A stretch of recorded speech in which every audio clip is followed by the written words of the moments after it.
2017 अन्वये पुतळा उभारण्याच्या संबंधाची मार्गदर्शक तत्वे वहीत केलेले आहेत। या मार्गदर्शक तत्वानुसार राष्ट्रकुल थोर व्यक्ती यांचा पुतळा उभारण्यासाठी कला संचालनालय तसेच शासनाच्या विविध स्तरावर आवश्यक निर्णय घेण्याची कारवाई करण्यात येत आहे आणि ती शेवटच्या टप्प्यात आहे।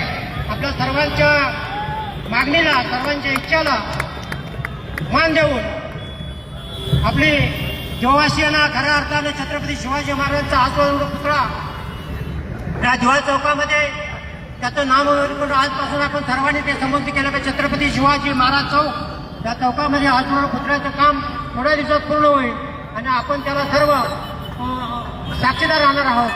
एवढं बोलतो मी या ठिकाणी थांबतो। जय जय महाराष्ट्र। बोला छत्रपती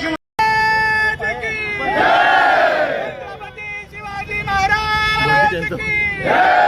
छत्रपती शिवाजी महाराज की जय। पार्वती महादेव महादेव महादेव। हे वाजवा